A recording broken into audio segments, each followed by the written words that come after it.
सबसे पहले मैं सभी अपने पत्रकार एवं सहकार मित्रों का धन्यवाद करता हूं। आज शीतकालीन सत्र का समापन हुआ है। 13 नवंबर से आज तक चले इस सत्र में 4 सीटिंग हुई हैं, जिसमें लगभग 27 घंटे सकारात्मक चर्चा हुई है। शीतकालीन सत्र के पहले दिन माननीय राज्यपाल महोदय जी का अभिभाषण हुआ। इसके बाद इस पर सभी विधायकों द्वारा चर्चा की गई। शीतकालीन सत्र में प्रथम पातशाही श्री गुरु नानक देव जी के 555वें प्रकाश पर्व पर प्रस्ताव पारित किया गया। शीतकालीन सत्र में विभिन्न विधायकों द्वारा दिए गए ध्यानाकर्षण प्रस्तावों का विषय वस्तु के आधार पर क्लब करके 4 प्रस्तावों पर चर्चा की गई। सदन में पटल पर रखे गए 13 विधेयकों पर भी चर्चा की गई।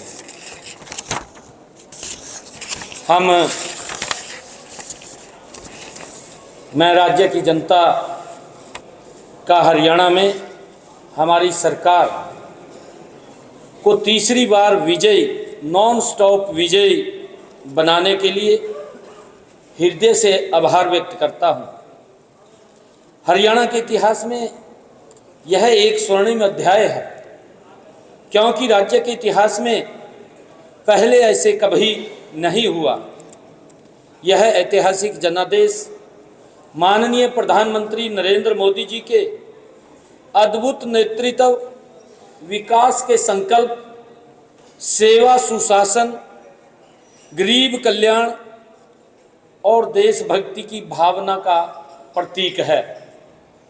हम अपने वर्ष 2024 के संकल्प पत्र के अनुसार नए संकल्पों को और अधिक दृढ़ता के साथ पूरा करेंगे। हमारा यह संकल्प पत्र कागज पर लिखा वाक्य मात्र नहीं है, यह हमारे लिए वचन पत्र है और हम इसके हर वचन को पूरा करने का तीव्र गति से काम करेंगे। जैसा कि माननीय राज्यपाल महोदय जी ने अपने अभिभाषण में कहा था, हमने अपने संकल्पों को सिद्धि तक ले जाने के लिए इस विधानसभा सत्र से शुभारंभ किया है। इसी कड़ी में हमने अपने संकल्प पत्र के 2 और वचनों को पूरा किया है। हमने हरियाणा राज्य के गठन से पहले के पट्टेदारों को बहुत लंबे समय से हमारे हरियाणा प्रदेश के अंदर जो पट्टेदार किसान हैं, जो इस समस्या से ग्रसित थे लंबे समय से, वो ये चाहते थे कि हम इस जमीन का मालिकाना हक हमें मिले। इस विधानसभा के अंदर ऐसे पट्टेदार किसानों को मालिकाना हक दिया गया है, बिल पास किया गया है। दूसरा, एक बहुत बड़ा जो कार्य किया है, जो हमारे HKRN के अनुबंधित कर्मचारी सेवा सुरक्षा अध्यादेश 2024 की तर्ज पर हमने शेष श्रेणियों जैसे एक्सटेंशन लेक्चरर, इंजीनियरिंग कॉलेज के और पॉलिटेक्निकल के गेस्ट फैकल्टीज जैसी अनेक श्रेणियों के अनुबंधित कर्मचारियों की सेवाओं को सुरक्षित करने का कानून भी हमने बनाया है, क्योंकि ये लंबी मांग थी। लगभग 1,20,000 HKRN पार्ट 1 पार्ट 2 के कर्मचारियों को हमने सुरक्षित किया है और उसी तर्ज के ऊपर हमने एक्सटेंशन लेक्चरर या इंजीनियरिंग कॉलेज के लेक्चरर, पॉलिटेक्निकल गेस्ट फैकल्टी के हमारे सभी श्रेणियों के अनुबंधित कर्मचारियों को हमने सुरक्षा देने का काम इस बिल के माध्यम से किया है। मैं माननीय विधानसभा अध्यक्ष महोदय का भी धन्यवाद करता हूं, जिन्होंने इस सत्र में सब सदस्यों को खुलकर चर्चा करने का अवसर प्रदान किया है। माननीय अध्यक्ष जी ने एक भी माननीय सदस्य को, हमारे 40 नए माननीय सदस्य इस विधानसभा के अंदर आए हैं, हर माननीय सदस्य ने अपने क्षेत्र के साथ साथ बहुमूल्य सुझाव वो दिए हैं और उसके लिए माननीय अध्यक्ष महोदय ने खुलकर के समय हर सदस्य को दिया है ताकि वो अपनी बात को खुल करके रख सके, चर्चा कर सके। मैं सभी विधायकों का भी दिल से धन्यवाद करता हूं, जिन्होंने सार्थक चर्चा की है। उनके द्वारा किया गया विचार मंथन और निर्णय अत्यधिक रचनात्मक व उपयोगी रहा है। मैं इस सत्र को सफल करने में परिश्रमिक करने वाले सभी अधिकारियों, कर्मचारियों और मीडिया कर्मियों का भी दिल से बहुत बहुत धन्यवाद करता हूं। और क्योंकि ये सरकार, ये हरियाणा प्रदेश के 2,80,00,000 लोगों की जो भावनाएं हैं, जो उनका आशीर्वाद वो मिला है, हम पूरी हमारी सरकार और पूरी टीम मिलकर के आदरणीय नरेंद्र मोदी जी के नेतृत्व में तीव्र गति से हरियाणा को नॉन स्टॉप आगे ले जाने का काम करेंगे। आदरणीय प्रधानमंत्री जी के उस संकल्प को, जो प्रधानमंत्री जी ने संकल्प लिया था कि जब इस आज़ादी का हम 100वां वर्ष मनाएंगे, जब 2047 तक ये भारत ये विकसित राष्ट्र बनेगा, उसके लिए जी तोड़ मेहनत करेंगे।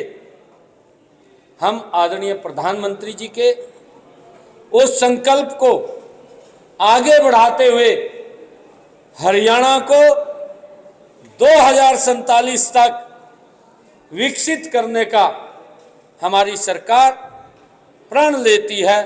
आदरणीय प्रधानमंत्री जी के साथ कंधे से कंधा मिला करके हम भारत विकसित बनेगा, हरियाणा भी उसके साथ तीव्र गति से विकसित बनेगा।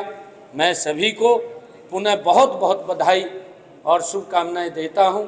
और हमारे मीडिया कर्मी, हमारे विधानसभा के सभी कर्मचारी, हमारे माननीय अध्यक्षगण, हमारे अधिकारीगण, जो भी इस सिस्टम के अंदर विधानसभा के संचालन के अंदर जिन्होंने अपनी भूमिका अदा की है, या हमारे हरियाणा प्रदेश के ऐसे लोग जो एक एक सेकंड की नज़र इस विधानसभा के ऊपर रखे हुए थे कि सरकार क्या निर्णय कर रही है, उन सब का भी मैं दिल से बहुत बहुत धन्यवाद करता हूं और सभी को बहुत बहुत बधाई देता हूं। एक बड़ी घोषणा आपने राज्यपाल के भाषण में की, बहुत बड़ी घोषणा थी जो किसी संकल्प पत्र में नहीं थी, आपके किसी भाषण में नहीं, किसी चुनावी वादे में नहीं थी। ये सभी सीईटी पास बच्चों को 1 साल तक अगर नौकरी नहीं दे पाए तो 9,000 रुपये मासिक मानदेय देंगे, स्टाइपेंड देंगे। ये उसमें थोड़ा क्लैरिफाई नहीं हो पाया कि वो जो पुरानी हो चुकी है सीटी उन बच्चों पे लागू होगा या नए जो सीटी होगा उन पे लागू होगा, ये कब से लागू होगा, ये थोड़ा सा अगर आप क्लैरिफाई करें तो सारे बच्चे उसकी तरफ देख रहे हो। ग्रुप सी और डी के जो सीटी है सब पे लागू है या ग्रुप सी तक सब? नहीं, जो हमने कहा है कि जिन्होंने सीटी पास किया है और जो हरियाणा सरकार के अंदर नौकरी नहीं लग पाए हैं, उनको 2 साल तक सरकार 9,000 रुपये देने का काम करेगी। आगे भी हम सीटी की जल्दी ही वो परीक्षा हो और नए बच्चे उसके अंदर जुड़े। की संभावना है नया सीटी जो है नहीं, ये जल्दी उसकी हम प्लानिंग कर रहे हैं। पहले वालों को 1 साल हो चुका है उसकी प्लानिंग कर रहे हैं नए नए वाले की। उसके लिए हम जल्दी ही वो करेंगे और इसके अंदर जो हमारे सिटी के ऐसे लोग हैं उन सबको भी उसके अंदर शामिल करेंगे। मिलेगा कब से? 9,000 रुपये का स्टाइपेंड। मैंने कहा है कि उसके ऊपर सारी हम प्लानिंग कर रहे हैं और प्लानिंग करके कितने बच्चे हैं उसकी एक योजनाबद्ध तरीके से वो काम हो रहा है और उसकी सारी लिस्ट बनेगी। लिस्ट बन करके कितने बच्चे हैं, कितने लगे हैं, कितने शेष हैं, वो सारा का सारा। सीएम साहब, जो HKRN के कर्मचारी पंजाब लगातार विरोध कर रहा है और जो अपोजिशन के लोग भी हैं यहाँ पर ये कह रहे हैं कि जमा के बदले जना नहीं देनी चाहिए, हरियाणा का हक है चंडीगढ़ पर।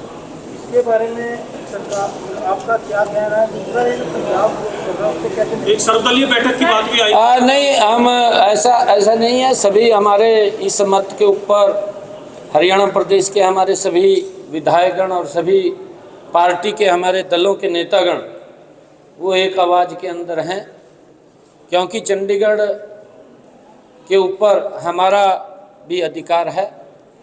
मैंने पहले भी ये बात कही थी, क्योंकि पंजाब को भी आवश्यकता है। हमारे पास कई प्रस्ताव हैं, पंजाब को भी आवश्यकता है। उन्होंने भी अपना नया भवन बनाना है, वो भी ज़मीन लेकर के बना सकते हैं, उनको क्या दिक्कत है? इस प्रकार की दिक्कत नहीं करनी चाहिए। और सर आप आगे हुड्डा साहब ये कह रहे हैं कि यहाँ पे एक्सटेंड करो, आप जमीन के बदले जमीन क्यों दे रहे हो जब हरियाणा की जमीन चंडीगढ़ में आई? नहीं, देखिए उसके अंदर, क्योंकि ये सारा का सारा एरिया जो है उसके अंदर आता है, ये हेरिटेज के अंदर आता है और हेरिटेज के कारण क्योंकि यहाँ पर हम कुछ एक्सटेंशन नहीं कर सकते, वो बड़ी दिक्कत है। परंतु अगर तो पंजाब को आपका सुझाव है वो भी अपनी बड़ी बनाए, क्योंकि डिलिमिटेशन तो वहाँ पे भी होगी। नया विधान भवन बनाए पंजाब के। नहीं, अच्छा है वो भी बनाए ना ज़मीन लेकर के, क्योंकि उनको भी तो आवश्यकता है। उन्होंने भी तो अपनी विधानसभा को बड़ा करना है। और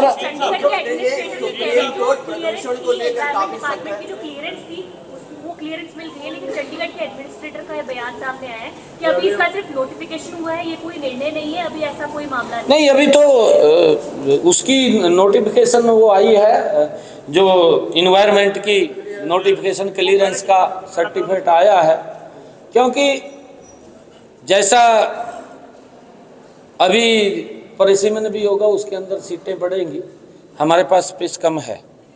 और sir, Chandigarh urban planning department ने कहा कि जो जमीन हरियाणा देने जा रहा है वो जमीन अनसुइटेबल है। उन्होंने डिक्लेयर कर दिया कि जमीन अनसुइटेबल है, जमीन में नाले बने हुए हैं, 8 फीट चौड़ी सड़क नहीं है, तो वो अनसुइटेबल है। हाँ, देखिए कोई जमीन अनसुटेबल नहीं है, ये तथ्य है, या उन्होंने कुछ बात रखना इस प्रकार का ठीक नहीं है। लैंड है, लैंड हमारी सारी प्राइम लैंड है और इसके ऊपर क्योंकि जो उन्होंने शब्द कहे हैं हम उसकी तरफ नहीं जाना चाहते।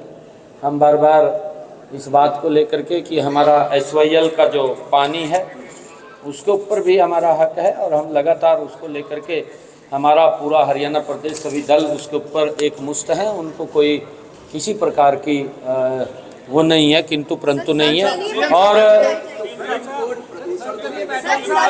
मैं इसके अंदर मैं इसके अंदर एक बात कह रहा था। मैं एक मिनट मैं एक बात कह रहा था कि इस प्रकार की बातें हमारे मित्र सहयोगियों को वो शोभा नहीं देती। हमें इस पवित्र मंदिर के अंदर बैठ करके मानवता के हित में निर्णय करने चाहिए और मानवता के हित में निर्णय होते हैं, सभी को अच्छा लगता है। इस प्रकार की बातें करना कि अगर इसके पीछे जाते हैं तो फिर वो बहुत ज़्यादा है, अगर इसकी डिटेल के अंदर जाते हैं हम नहीं जाना चाहते। संकल्प पत्र में 2100 रुपये जो लाडली बहन योजना था वो घोषणा किया गया था कि दिया जाएगा सरकार पर, तो पहला सत्र भी समाप्त हो गया है, तो कब तक ये शुरू होने की संभावना है? हाँ जी, तो 18 से 60 साल तक की महिलाओं को 2100 रुपये देने की बात आपके संकल्प पत्र में थी, तो पहला सत्र भी समाप्त हो गया, उसको कब तक वो जारी करेंगे? देखिए हमने अपने संकल्प पत्र के लगातार ये पहला हमारा सेशन है हमने जो बड़े निर्णय किए हैं, जिस दिन सख्त के बाद मैं अपना चार्ज लिया था उसी दिन ही हमने हरियाणा के जो किडनी के पेशेंट थे, जो डायलिसिस कराते थे, ऐसे लोगों को फ्री में डायलिसिस करने का निर्णय किया था। हमारे संकल्प पत्र का हिस्सा था। हमने पट्टेदारों के लिए आज ये बिल लेकर के आए हैं। पट्टेदार या पंचायत जमीन के ऊपर किसी ने अपना घर बनाया है या पट्टेदारों की लैंड है, उसको भी हमने सुरक्षित किया है। ये हमारा संकल्प पत्र का ही विषय था। और हमने जो हमारे HKRN के लोग थे, हमको सुरक्षित करने का विषय था। और उसके अंदर एक्सटेंशन लेक्चरर, जो पॉलिटेक्निकल के लेक्चरर, ये जो अभी बिल आया है, धीरे धीरे करके हम एक एक वायदा अपना पूरा कर रहे हैं। मैंने कहा है, हमने ऐसा नहीं है, अगर हम देखते हैं विपक्षी जब आते हैं 2-2 साल तक तो मैनिफेस्टो को उठा करके नहीं देखते थे, और 2 साल बाद भूल जाते भी हमारा कोई मैनिफेस्टो था, वो फिर ऐसी डस्टबिन में चला जाता था। परंतु हमारे लिए ये संकल्प पत्र, ये हमारे लिए अपना एक वचन पत्र है, ये संकल्प पत्र नहीं है। जब वचन पत्र हमारा है तो हमारे हरियाणा के जो हमने वायदे किए हैं एक एक को पूरा करना ये हमारी सरकार की जिम्मेवारी है। हम उसको पूरा करेंगे। पहले भी चाहे 2014 का संकल्प पत्र है, चाहे 2019 का संकल्प पत्र है, हमने उसको पूर्ण किया है। बहुत बहुत धन्यवाद। सर्वदलीय बैठक किस बारे में बुला रहे हैं? आपने कहा सर्वदलीय बैठक बुलाएंगे, विधानसभा के अंदर कहा आपने। सर्वदलीय बैठक का बुला किस मुद्दे पर रही है? जब अशोक अरोड़ा जी ने इशू उठाया कि हम आपके साथ हैं, सर्वदलीय बैठक, तो आपने नहीं, उसके ऊपर बहुत सारी उसके ऊपर चर्चा चल रही है। हम बैठे भी हैं, ऐसा नहीं है, हम बैठे भी हैं। देखिए, जब के विषय पे है, चंडीगढ़ के विषय पे है, सारे विषयों के ऊपर, सभी विषयों के ऊपर है। और हमने कहा है कि इस प्रकार के, क्योंकि हमें विकास की तरफ ध्यान देना चाहिए। और आज लोग विकास चाहते हैं, आज लोग बात नहीं चाहते भी मैं खड़ा हो जाऊंगा और मैं बात कर दूंगा। नहीं, नरेंद्र मोदी जी के नेतृत्व के अंदर भारत के अंदर चाहे रोड का इंफ्रास्ट्रक्चर है, एयर की कनेक्टिविटी है, और चाहे रेलवे की कनेक्टिविटी है, आज लोगों को जो सुविधाएं देने का काम पिछले 10 वर्षों में नरेंद्र मोदी जी ने किया है, आज पूरे देश के लोग उस बात को सलाम कर रहे हैं, नरेंद्र मोदी के कामों को सलाम कर रहे हैं। नहीं, बात करने ने तो 55 साल तक करते रहे, बाहर का रास्ता दिखा देते हैं लोग तो 2 मिनट में। और मैं पंजाब के जो आम आदमी की सरकार है, भगवंत मान साहब को कहूँगा कि आप प्रदेश के लोगों की चिंता करें, वहाँ को क्या सुविधा देनी है क्या नहीं देनी, मुझे बताने की जरूरत नहीं है। क्योंकि मैं इसलिए बता रहा हूँ कि माननीय सुप्रीम कोर्ट ने पराली के प्रबंधन को लेकर के फटकार लगाई थी। मैं इसलिए कह रहा हूँ, कभी वो समझ ले कि उसका सुझाव ठीक नहीं है। मैं सुझाव अपनी तरफ से नहीं दे रहा हूँ, क्योंकि समझ लेता है कि मैं उसको सुझाव क्यों मान लूँ। मेरा सुझाव नहीं है, सुझाव माननीय सुप्रीम कोर्ट का है, और सुप्रीम कोर्ट ने सुझाव दिया। हम ये कहते हैं कि जब माननीय सुप्रीम कोर्ट कह रहा है वहाँ पर सुविधाएं दे, किसान को जाम न लगाने पड़े, किसानों को पंजाब के अंदर बैरिकेड लगा करके बैठना ना पड़े, वो वहाँ के किसानों को MSP दे, जैसे हम हरियाणा में दे रहे हैं, पंजाब के किसानों को भी देना चाहिए। वो लगातार इसके लिए संघर्ष कर रहे हैं। आप चुनाव प्रचार पे भी गए थे, कैसा लगता है कि हरियाणा की तरह इतिहास बिल्कुल इतिहास रचा जाएगा। और मुझे खुशी है इस बात की कि ये मोदी की सरकार पहली ऐसी सरकार है जिसने जीरो ग्राउंड के ऊपर लोगों को लाभ पहुंचाया है। जो गरीब व्यक्ति है, अंत्योदय की भावना से उसको सरकार की योजना के साथ जोड़ा है और डायरेक्ट लाभ पहुंचाया है। हर क्षेत्र के अंदर अगर हम देखेंगे पिछले 10 वर्षों में मोदी के नेतृत्व वाली सरकार ने आम व्यक्ति के जीवन को सरल, सुगम, मजबूत करने का काम किया है। और उसका परिणाम है कि आज लोग नरेंद्र मोदी जी से प्यार करते हैं। महाराष्ट्र के अंदर भी, झारखंड के अंदर भी, मैं जब वहाँ चुनाव प्रचार के अंदर गया तो वहाँ के लोगों का जो रिस्पॉन्ड आ रहा है, जो लोग बोल रहे हैं कि महाराष्ट्र में कह रहे हैं कि दूसरी बार डबल इंजन की सरकार मोदी जी के साथ मिलकर के बड़े मैंडेट के साथ बनेगी। और झारखंड के अंदर भी कांग्रेस गठबंधन की सरकार से लोग उब चुके हैं और वहां पर जो भ्रष्टाचार, जो लोगों को प्रताड़नाएं सहन करनी पड़ रही है, उससे वो छुटकारा चाह रहे हैं। अब वहां पर भी झारखंड में भी भारतीय जनता पार्टी की सरकार बन रही है। मैं लोगों से अपील करूंगा कि ज़्यादा संख्या में घरों से बाहर निकल करके अपना मतदान दें, राष्ट्र हित में दें, राष्ट्र के विकास में दें, मोदी जी की मजबूती में दें और वहां पर कमल का और एनडीए की सरकार बनाने का काम करें।